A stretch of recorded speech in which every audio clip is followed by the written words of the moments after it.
Hello, coin enthusiasts out there. It is I, Dax Collects. Welcome to the PCGS submission and grade reveal number 2 video. I have the phone camera closer to the desk just to give you guys a much closer look at these coins that I'm going to submit to PCGS. Now, I would not recommend anyone do what I do here. This is just something that I love to share with all of you. I want to get these coins in a PCGS slab, no matter if the price of these coins is way, way less than the cost of the submission. So if a coin I send away ends up being worth $10 and the submission cost was, let's say, $17, that doesn't really matter to me. What matters is that they are in a PCGS slab. That is it. Okay, now we're going to take a look at these coins. I'm going to not show you guys my face while I'm doing this so I can bring your guys' attention to the coins here.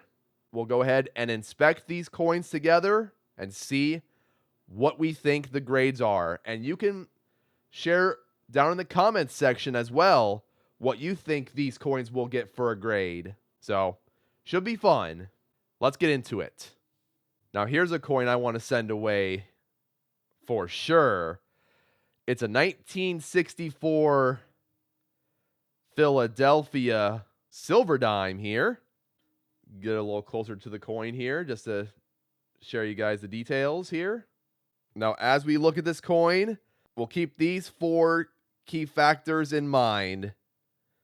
We have the strike of the coin, the luster of the coin, the surface quality, and the eye appeal. The strike is basically how the coin looks after being struck by the dies. It's essentially the sharpness of the coin. The luster, of course, is the shine, which you see on the field. The surface quality pertains to the scratches and marks of the coin, which you guys can see right above the E on 1. There's that little mark right there on the coin.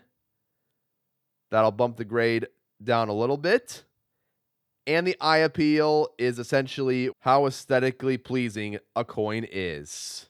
I personally believe this coin can get an MS64 grade. I don't think it's going to get a full bands designation, but you never know. The full bands is essentially the bands you see on the lower part of the torch and the upper part of the torch. That horizontal line there is the band. Found in circulation as well in a very early coin roll hunt, way back in 2023. Here's the 1924 Denver wheat penny. The surface quality is very good for this coin. Take a look at the reverse. There's extraordinary details on the wheat stalks. You can see the lines going across there very clearly. That is amazing for a coin over 100 years old. I have no problems believing that it's going to be a fine 15, maybe could be a very fine 20. We'll see once we get the coin back from PCGS. I have mixed feelings about this coin here. The double die obverse FS101 1983 variety coin that I found in circulation. It is a variety. The coin microscope will definitely show it here. You can see that doubling on Liberty. And in God we trust. So I'm going to send this coin in for the variety attribution. And maybe this coin will be graded higher than I expected. We will see, though. Next up is this beautiful 1970 San Francisco with extreme luster. Look at that beautiful coin. There's the reverse of the coin. I'm going to shoot for MS66. We'll see if it gets that grade once I get it back. Here's another coin I'm going to send away. The double die obverse $half from the year 1971 Denver. DDO FS 101. The double die is present on We Trust. And also the T on Liberty. The I. Now, surface quality wise, I'm going to say it's not the best. It does have some marks and scratches on it, but I want to get this coin certified anyway and get that variety attribution on it as well. I have some more coins to share, but I'm going to pause right here for now, and I'll see you guys in just a second when I have more coins laid out for you, and we'll go ahead and inspect more of these coins. I'll be right back. Okay, I got the gloves on this time because I want to keep these coins in great shape when I send them away to PCGS. So, let's share some more coins. So, out of this book here, I'm going to send away this 1924 Denver Buffalo nickel. Get it out of there. There's the coin. There's that Denver mint mark below 5 cents. A great candidate for coin grading. Want to keep this preserved in a slab. So this one will go. Now in this album here, the Jefferson Nichols album, there are 2 candidates here that I will go ahead and send away. The 1940 San Francisco and the 1941 Denver.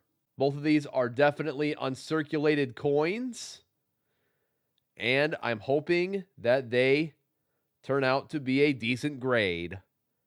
I'm shooting for MS64 at least. Maybe one of these could have the full steps designation. So let's go ahead and pull these out of the album. I mean, look at this beautiful coin. It has that nice cartwheel effect. And the steps look great. I don't think it's going to get full steps because of that little line going across the steps. That little mark there. I'll bring out the coin loop so you guys can take a closer look here. There you go. Now this coin, I'm a little more hopeful that it's going to get a full steps designation. Here's the coin up close. 1941 Denver. And let me show you guys the steps here. Fully visible there. We'll see what the coin graders think about this. But I've got a strong feeling that it's a full steps 1941D. If it is, that is awesome. That's another coin. I'm going to try this one out as well. The Mercury dime from 1924 Denver. So we're literally sending away 3 coins from different denominations with this year in mint. The penny, the nickel, as well as the dime. We will see what this one grades at once we get it back. I'm going to say maybe VG8 to fine 12 here. We just filled this coin in not too long ago. That coin is this 1912 Denver V-nickel. Go ahead and pull it out. And there it is. Now, it's not in the best condition, but the details, you can make out what it says on the coin very clearly, which is great. And the obverse does look pretty good. We'll try this out and see what it ends up for a grade. I'm also going to send away a 2024 Denver nickel alongside the other coins. See what that ends up getting. So now you guys have seen all the nickels I'm sending away. There's still more pennies. There's 2 from the album. So first is this 1964 Philadelphia. This coin I thought was worthy of getting graded to PCGS, as well as the 1969 San Francisco. Give you guys a closer look at these coins here. So there's the obverse design. Surface quality wise doesn't look the greatest. You can see a bunch of marks on the obverse. The reverse doesn't look too bad whatsoever. Little less marks than on the obverse. And here's the 69 San Francisco. This one, however, has extremely good surface quality. The luster is there as well. The field looks great. The details are awesome. Just a beautiful coin right here. There's one more coin here that is worthy of sending away as well. This 1972 Denver. For some reason, I have crazy luck finding the most beautiful 1972 Denvers out of circulation. Here's a much closer look at the coin. It does have several marks, but I think the eye appeal itself is why this coin is a great candidate. That luster is just beautiful. Okay, now that we have all the coins here, I'm going to go ahead and start this process of putting these coins in 2.5 by 2.5 Mylar flips. The flips I use are these ones specifically. The Guardhouse 2.5 by 2.5 double pocket flips. We'll go ahead and put them here.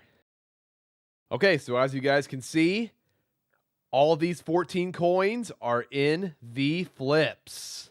So all we got to do now is start the submission process. So I will take you guys over to the computer screen here. Now, as you can see, I already have a draft here for my submission. I have 10 out of the 14 coins so far. Now, they have completely updated the submission process for PCGS. It's not like it used to be when I first started doing this. Now, instead of having to find the PCGS number for each of these coins, you can literally just type in 1924D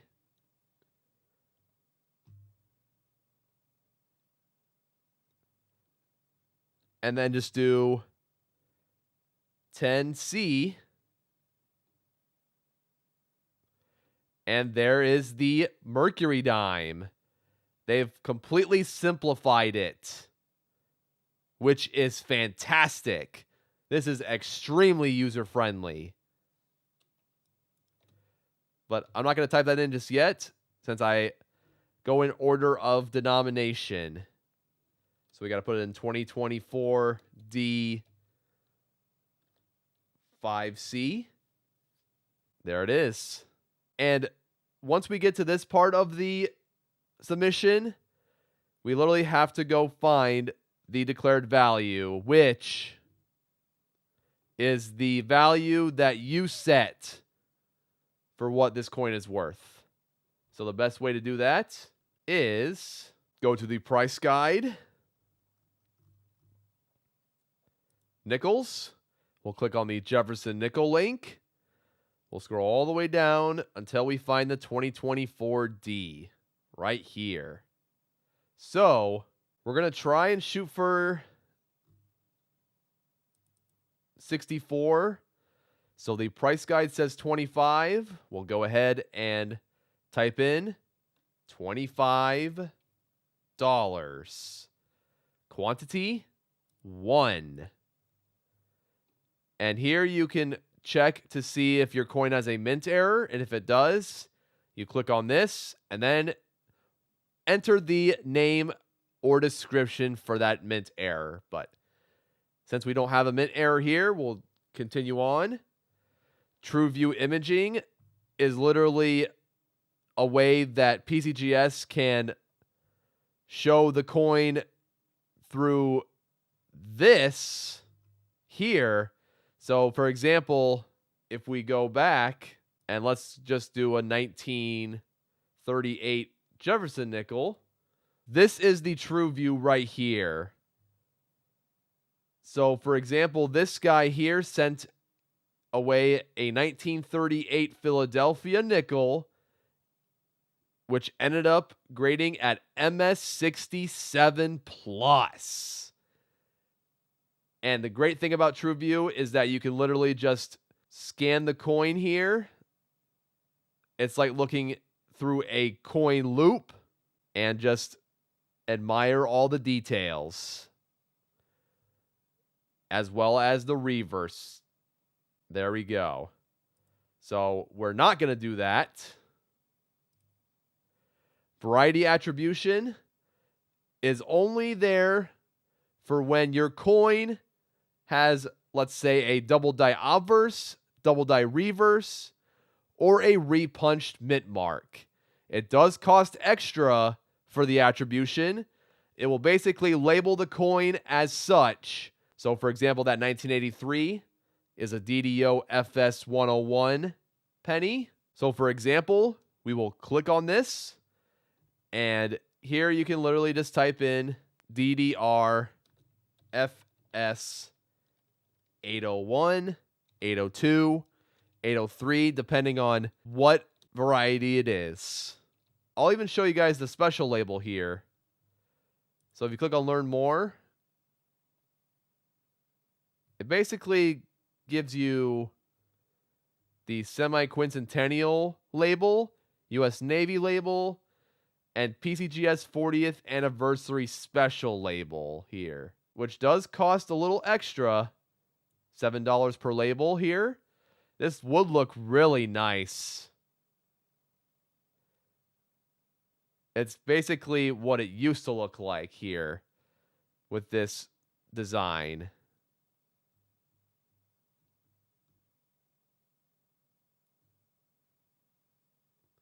You can go ahead and click Get Label here if you really want to, but that is something I don't care about. But you can do that if you wish. All right, let's add the item.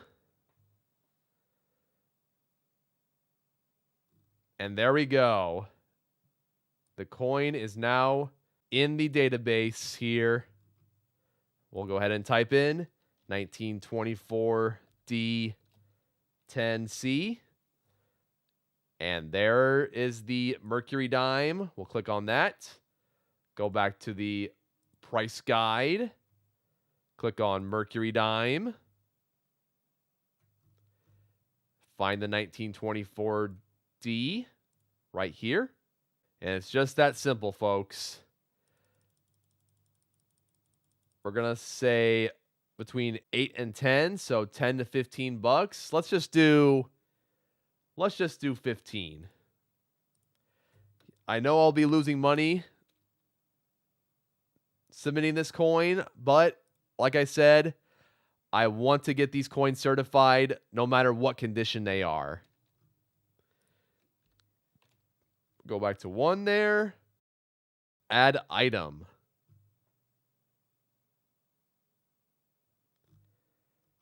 There we go. Now we'll go ahead and type in 1964 10C. And if it's easier for you guys, I would just select US coins, and you can select the denomination here. So dollars, half dollars, nickels, etc. So just US.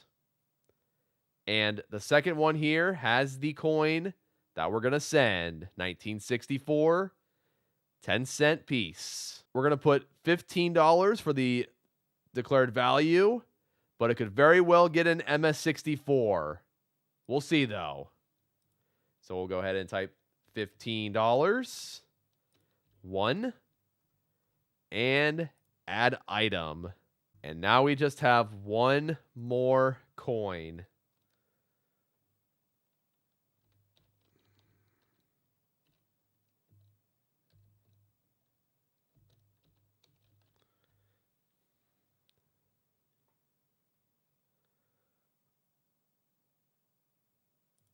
So as you all know, we have a variety here. We'll click on this plus button. And the one we have is DDO FS101. So we'll click on that. And we'll go down here. So we'll go ahead and put $42 for that. 1. And we'll go ahead and click on variety attribution right here and type DDO FS101. Add the item, and it's just that simple, folks.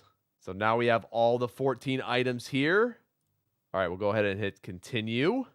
It's very important that you follow the guidelines to submitting your coins here, which I will share you guys here in just a second. So as you can see, we have 2 different service levels here.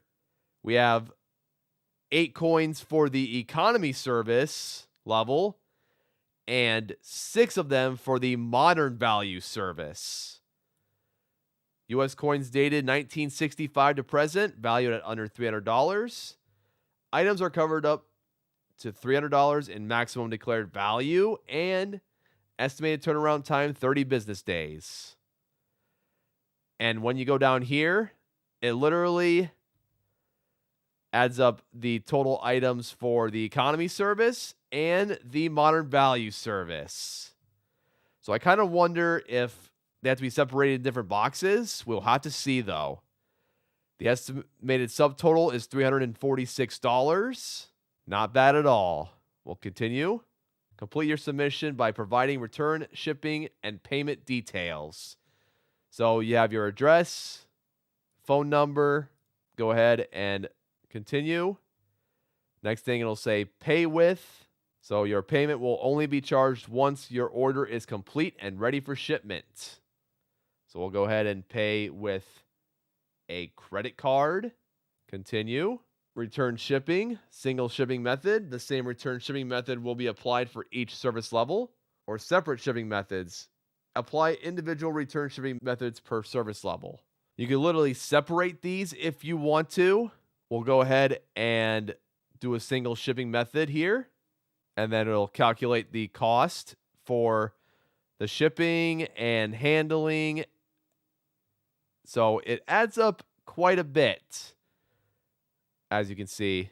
So $32 each in return shipping plus handling here. By checking this box and selecting create submission, I acknowledge that I have read and agree to the PCGS grading terms and conditions. And then once you hit create submission, I believe that the process will be complete. Then all I got to do is print these labels out, which will be provided once I click this button here. So we'll go ahead and click create submission. And your submission agreements are ready. Submission to draft has been submitted. An email confirmation will be sent to you. Follow the instructions below to securely pack and send your items and submission agreements to PCGS. So we'll go ahead and print and sign for the economy as well as the modern value. So I'll print that. That was step 1. Step 2, house each coin individually in 2.5 by 2.5 Mylar flips.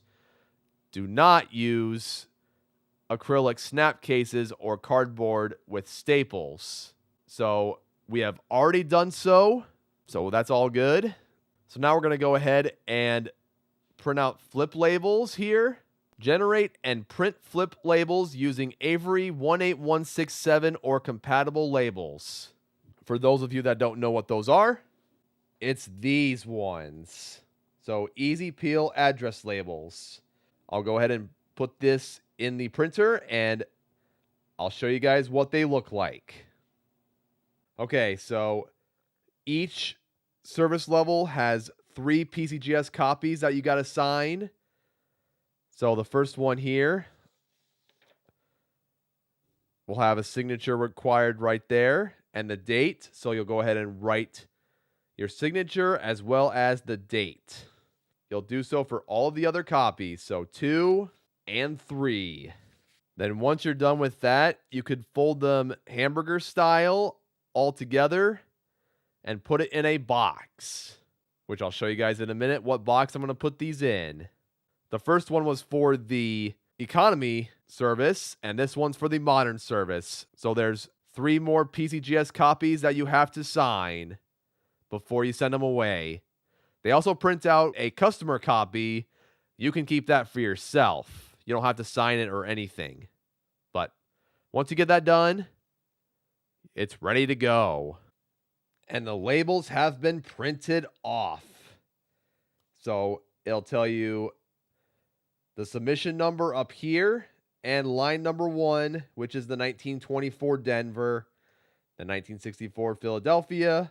It is highly important that you guys put these in the correct flips, because if you mess up, that would not look good on you. So I literally just messed up not too long ago. I put the line number 3 label on the 1969S, which is incorrect. That's actually going to the 1912 Denver, which is the V-nickel.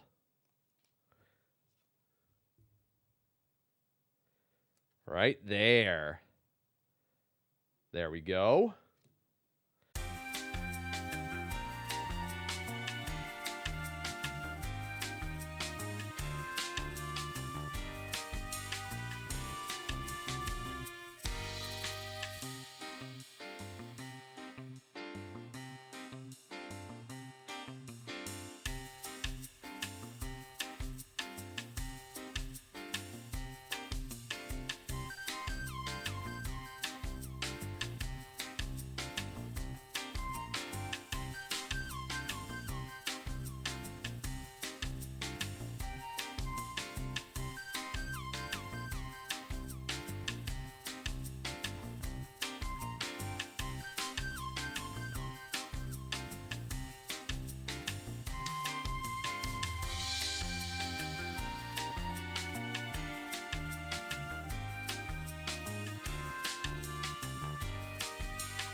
So now we'll go ahead and put these in bubble mailers, like this one right here. We'll put all for one service level in a bubble mailer, and then we'll put these ones in a different bubble mailer to differentiate the two. You can buy these bubble mailers from anywhere, Amazon, eBay, whatever. I just bought these from Amazon since it's way easier. And then we'll just go ahead and put them in there. You could like wrap them around like this, if you so choose. Always make sure to double check and sometimes even triple check to make sure you have everything stickered correctly in the correct order. It is very, very important that you guys do that. I can't stress that enough. It just makes it easier for the graders, so that way everything's all organized and ready to go for them to evaluate. It eliminates the hassle. Okay, so we have the economy one here, and modern value here. I'd say I'd recommend doing this too. Just grab a sticker, maybe a post-it note, and just slap it in here. Put the service level for this, any service level for this. Any way to help the graders out, I'm sure they would appreciate that extra work you do. I would recommend buying some brown tape here and a nice enough cardboard box to store these coins in. And again, make sure you are putting all of your PCGS copies into that box as well. Okay, so I'll work on that, and I will see you guys later once I have finished putting everything away. Okay, I'm back with a quick update. I have now put my submission forms alongside the coins in rubber bands. I've put a rubber band in horizontally and also vertically with the coins. So that way the coins do not shift during the shipping process. I went crazy with the amount of bubble mailers here. There is absolutely nothing wrong with how you package these. If you want to add some extra bubble mailers, do so. I put them in a nice big box, and now all I gotta do is tape the whole box around with brown tape. Then I'll also put the registered mail info right above here somewhere. So that way the shipper will know exactly where to go with this box. So let's get this box taped up.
And now this package is completely taped up.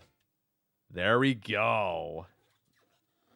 I'm going to go ahead and put the PCGS address up here. And then to the side somewhere, I will write down the fastest service level. Then I'm going to go ahead and send it over to the post office to get this shipped out. So I will see you guys in about a month or so once I get these coins back from PCGS. Then we will go ahead and do a grade reveal for all of these beautiful coins. I will see you guys later.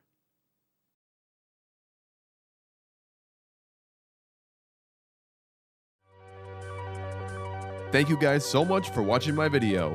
If you want to check out another video, click on the bottom left corner. See you guys next time.